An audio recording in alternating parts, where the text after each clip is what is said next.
Now, I told you this earlier. Money is a consciousness and it must be earned. It is earned by the type of actions you take, by the type of thinking you have, by your ability to master your craft and constantly add more value to the marketplace.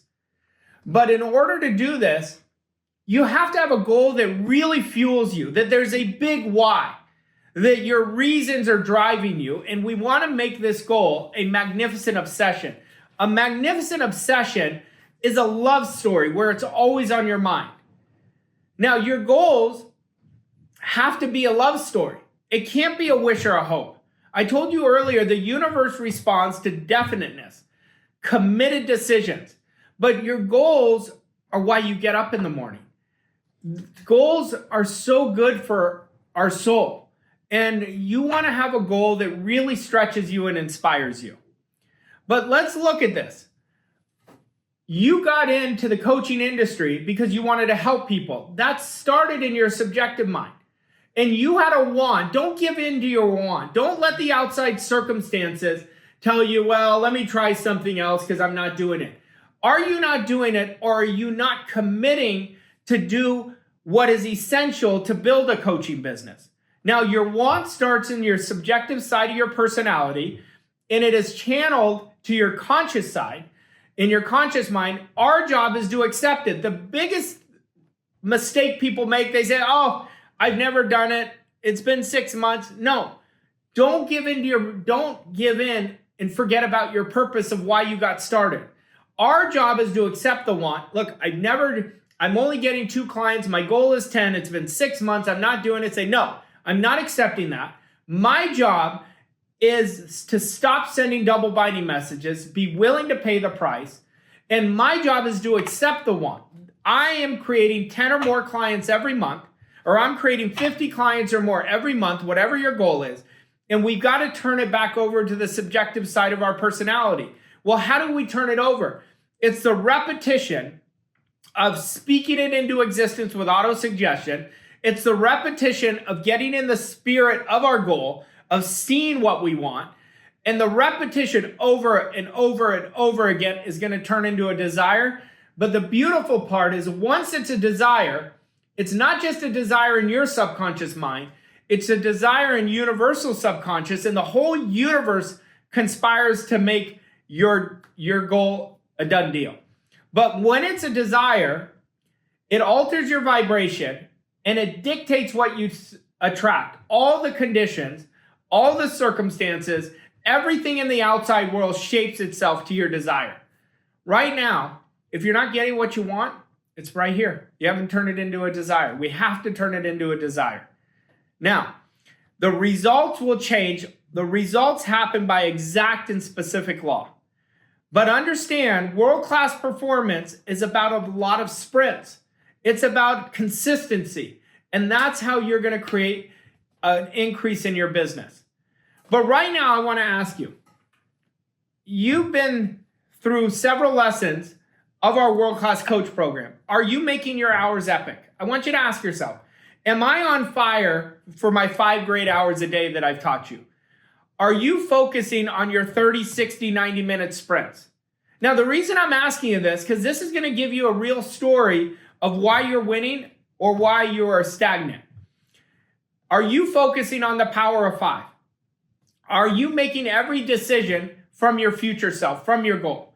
Are you practicing every discipline? Are you holding a standard of excellence at your goal? Are you operating with a positive mental attitude? And are you building your identity based on the person you want to be?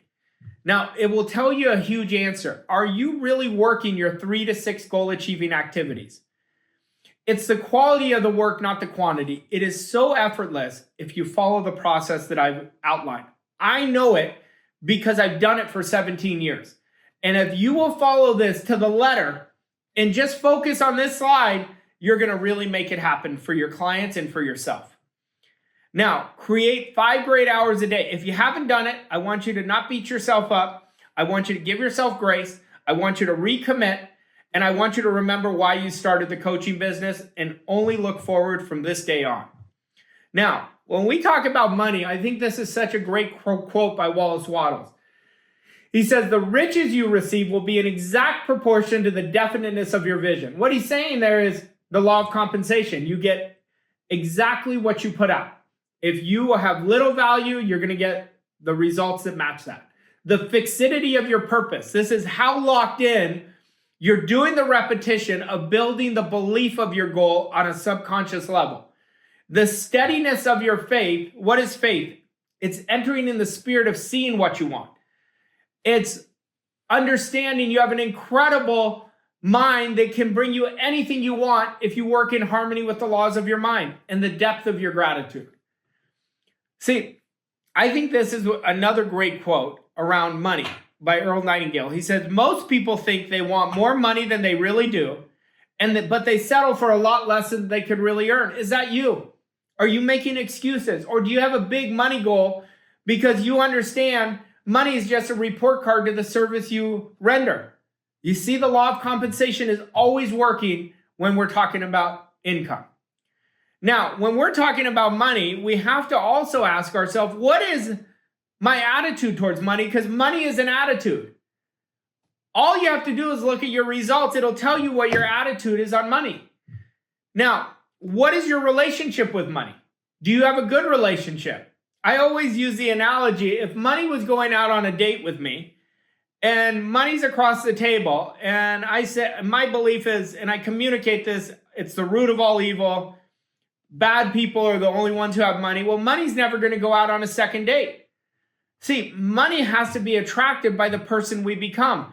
Just like you have a relationship with a close friend, with a spouse, if you treat your spouse poorly, they're not going to stay. Or your friend poorly, they're not going to stay. Well, it's the same thing with money.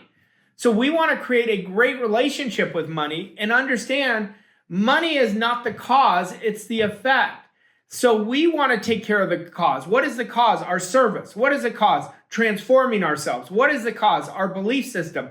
What is the cause? The ability to master our craft with deliberate practice. Do you feel that you deserve it? Now, I want you to ask that. I want you to think of your money goal right now. If I say, do you deserve it? Now, intellectually, you may say yes right away. Now, I say, emotionally, do you deserve it? And then if you hesitate, you know you haven't created that belief yet. Build your worthiness that you deserve it. Your spiritual DNA is absolutely perfect. You have infinite potential. In order to release that infinite potential, you have to bet on yourself. And I'm telling you, you absolutely deserve it.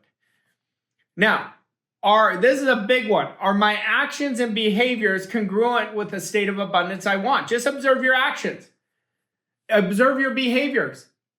It'll tell you a story of why you're getting what you want or why you're getting what you don't want.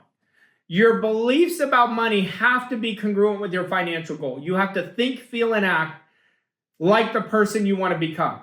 You can't just auto-suggest it. You can't just visualize it, then the rest of the day be sending out double-binding messages with your actions. Our beliefs about money have to be congruent with our financial goal. Now, the power of 5, it will prevent you from drifting. Are you practicing this? I'm encouraging you this very strongly to make the power of 5 your best friend. From this point on, I want every decision to come from your future self. I want every discipline to build the disciplines you're building at the goal of what you want.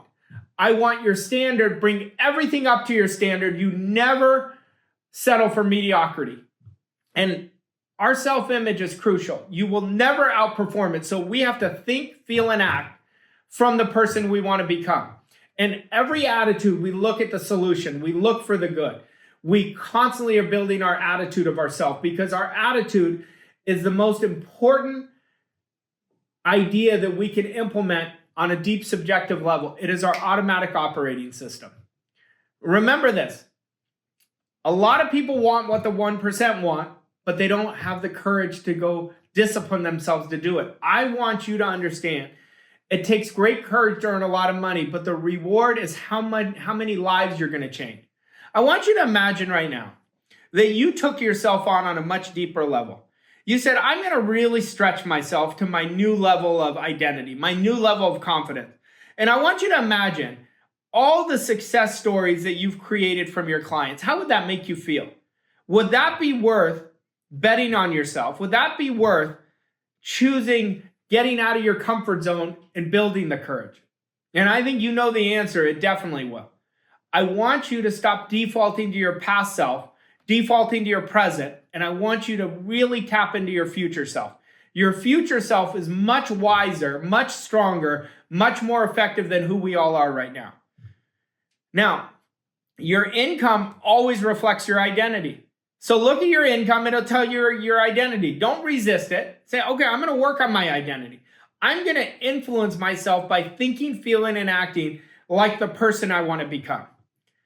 Now, the biggest mistake people make, they don't understand money.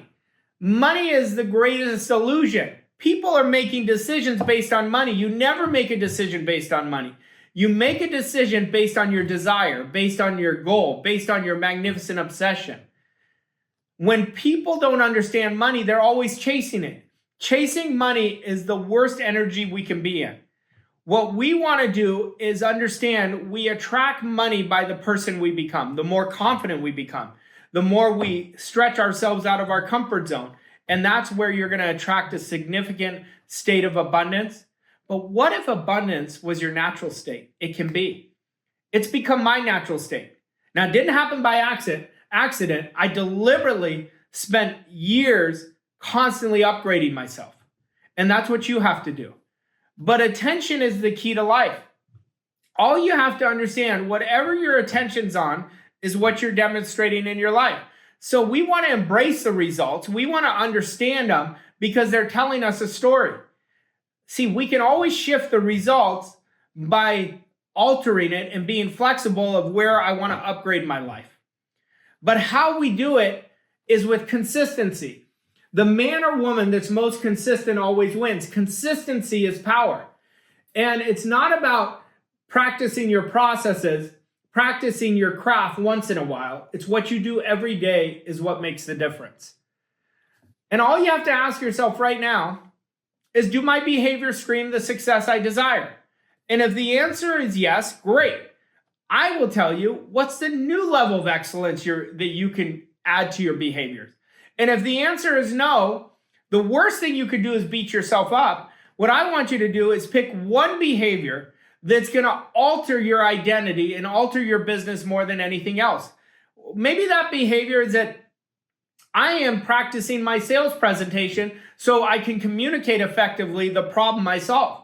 Maybe that one behavior is I'm going to consistently post videos on social media every day for the next 6 months. Whatever the behavior is, understand once you practice it, the results are going to start happening. But money is a great servant and a horrible master. Money is here for you. It's here to work for you. But if you don't have a great relationship with it, you're going to be a slave to money. Now, if you look at the world right now, 97% of the population is a slave to money. They're blaming money for the way they're living.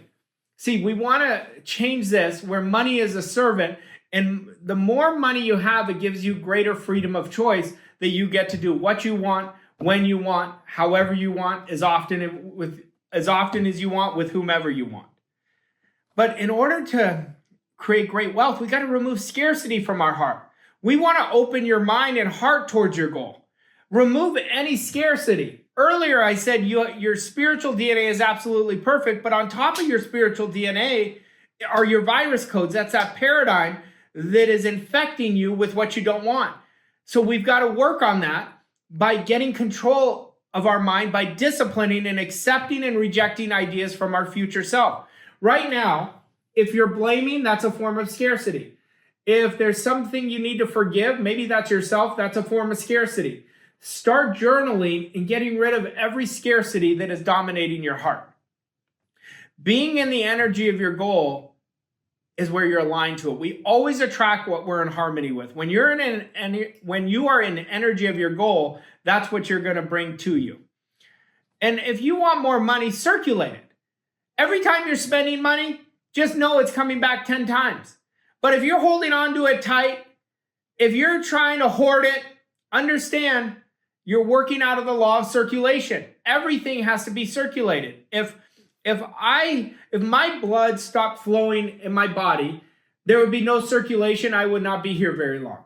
There's a law of life and its circulation. Circulate good thoughts, circulate abundance, circulate giving, circulate compliments. And that's how you're going to start bringing abundance in your life.